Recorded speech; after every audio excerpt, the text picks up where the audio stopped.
आयुष्य पथ जब ज्ञान का दिया जले।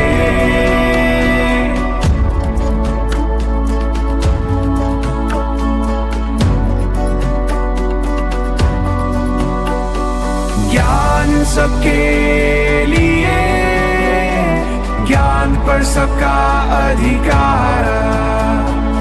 आयुष्य पथ, आयुष्य पथ।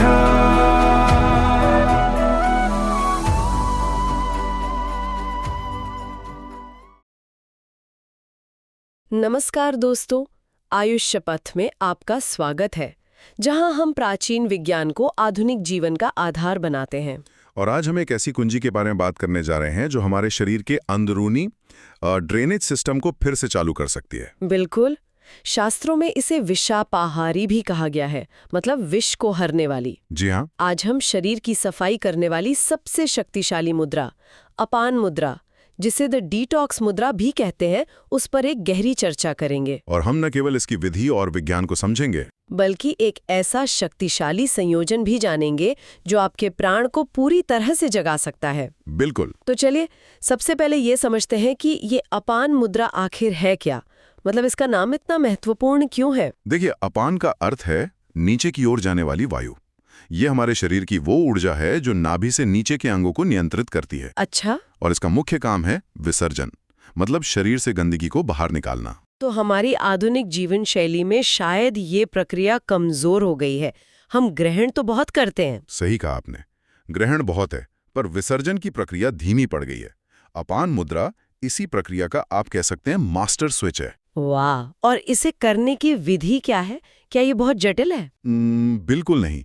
शास्त्र कहते हैं मध्यमा अनामिका अंगुष्ठेन अस्पृशेदिति। अच्छा। सरल भाषा में अपने दोनों हाथों की बीच की उंगली यानी मध्यमा और अनामिका यानी रिंग फिंगर, ठीक है। इन दोनों के सिरों को अंगूठे के सिरे से मिलाना है। और बाकी दो उंगलियों का क्या? बाकी दो उंगलियां यानी तर्जनी और छोटी उंगली वो बिल्कुल सीधी और थोड़ी तनी हुई रहनी चाहिए। और बैठना कैसे है? किसी भी आरामदायक आसन में, जैसे सुखासन या वज्रासन।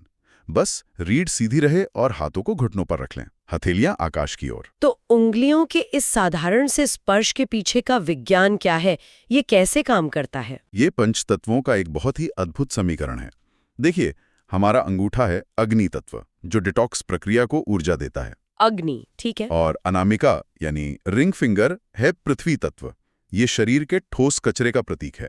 और बीच की उंगली? वो है आकाश तत्व, जो हमारी आंतों जैसे खाली स्थानों का प्रतीक है। तो जब अग्नि का संपर्क पृथ्वी और आकाश से होता है तो शरीर में जमा हुआ कचरा और विष जलकर बाहर निकलने लगते हैं। बिल्कुल, उन्हें बाहर निकलने पर विवश होना पड़ता है। ये तो बहुत ही दिलचस्प है।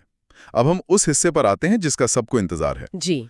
आयुष्य मंदिरम के विशेषज्ञों द्वारा सुझाया गया वो गुप्त और शक्तिशाली अभ्यास क्रम जो अपान मुद्रा के प्रभाव को कई गुना बढ़ा देता है। हाँ, लेकिन आगे बढ़ने से पहले एक बहुत महत्वपूर्ण चेतावनी। जरूर। ये एक उन्नत अभ्यास है, इसे केवल किसी योग गुरु के निर्देशन में ही करना चाहिए। और किन्हें इससे बचना चाहिए? जिन्हें हाई ब्लड प्रेशर या हृदय रोग की कोई समस्या है, वे इससे पूरी तरह बचें। ये बहुत जरूरी जानकारी है। तो क्या है ये अभ्यास क्रम? इसे 4 चरणों में करना होता है। 4 चरण, ठीक है। चरण 1 है डिटॉक्स। सबसे पहले 10 से 15 मिनट शांत बैठकर सिर्फ अपान मुद्रा लगाएं और अपना पूरा ध्यान शरीर की सफाई पर केंद्रित करें। मतलब पहले सिस्टम को तैयार करना। हाँ। अब चरण 2, ऊर्जा जागरण। ऊर्जा जागरण। अब अपान मुद्रा लगाए हुए ही, या अगर चाहें तो हाथ खोलकर 5 से 10 मिनट तक भस्त्रिका प्राणायाम करें। भस्त्रिका यानी धौंकनी की तरह सांस लेना और छोड़ना। जी, सांस को मध्यम गति से लेना और छोड़ना है। आप महसूस करेंगे कि शरीर में एक गर्मी पैदा हो रही है। इसके 3 से 5 राउंड करने हैं। तो अपान मुद्रा ने रास्ता खोला और भस्त्रिका ने आग पैदा की। बिल्कुल सही। अब आता है तीसरा और सबसे जरूरी चरण। वो क्या है? ऊर्ध्वागमन, यानी ऊर्जा को ऊपर उठाना।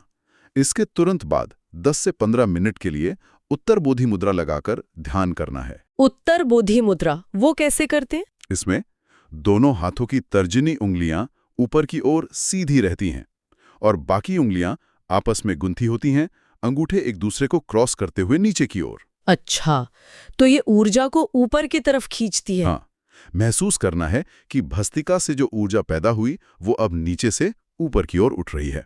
और आखिरी चरण? सबसे आसान और सबसे जरूरी, विश्राम। अंत में 5 मिनट के लिए शवासन में लेटकर पूरे शरीर को ढीला छोड़ देना है। ये संयोजन सुनने में ही बहुत शक्तिशाली लग रहा है। ये असल में काम कैसे करता है? देखिए, ये एक पूरी वैज्ञानिक प्रक्रिया है। अपान मुद्रा शरीर के ड्रेनेज सिस्टम को खोलकर कचरा बाहर निकालने का रास्ता बनाती है। ठीक है। फिर भस्त्रिका प्राणायाम उस प्रक्रिया में अग्नि और ऑक्सीजन डालकर उसे तेज कर देता है, जैसे किसी आग को भड़का दिया हो। और अंत में उत्तरबोधि मुद्रा, वो उस शुद्ध हुई ऊर्जा को नीचे फंसे रहने के बजाय पूरे शरीर और हमारे ऊर्जा चक्रों में फैला देती है। तो ये सिर्फ सफाई नहीं है, ये ऊर्जा का रूपांतरण है। बिल्कुल, कचरे को ईंधन में बदलना। और इसके परिणाम शारीरिक और मानसिक स्तर पर क्या होते हैं? दोनों स्तरों पर बहुत गहरे परिणाम मिलते हैं। शारीरिक रूप से पुरानी कब्ज, गैस, एसिडिटी खत्म होती है। और मधुमेह या पीसीओडी जैसी समस्याओं में? ये मधुमेह में ग्लूकोज मेटाबॉलिज्म को सुधारती है और महिलाओं में दर्दनाक मासिक धर्म या पीसीओडी में भी अत्यंत लाभकारी है, क्योंकि ये रुके हुए प्रवाह को ठीक करती है। ये तो कमाल है।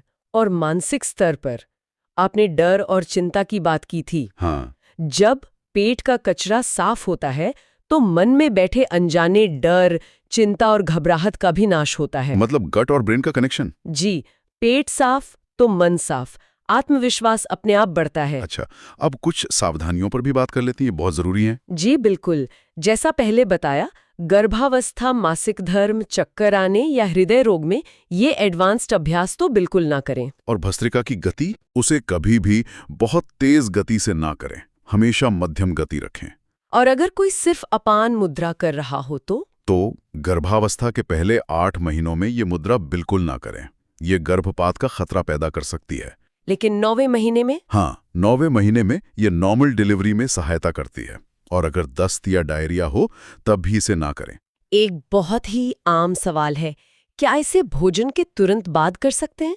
कई लोगों को लगता होगा कि खाने के बाद ही डिटॉक्स की जरूरत है। कदापि नहीं, यह एक बहुत बड़ी गलती होगी। क्यों? भोजन के तुरंत बाद हमारे शरीर को पाचन के लिए समान वायु की जरूरत होती है और अपान मुद्रा ऊर्जा को नीचे खींचती है। तो दोनों ऊर्जाओं में टकराव होगा? बिल्कुल, पाचन अधूरा रह जाएगा। इसलिए भोजन और इस मुद्रा के अभ्यास के बीच कम से कम 45 से 60 मिनट का अंतर जरूर रखें।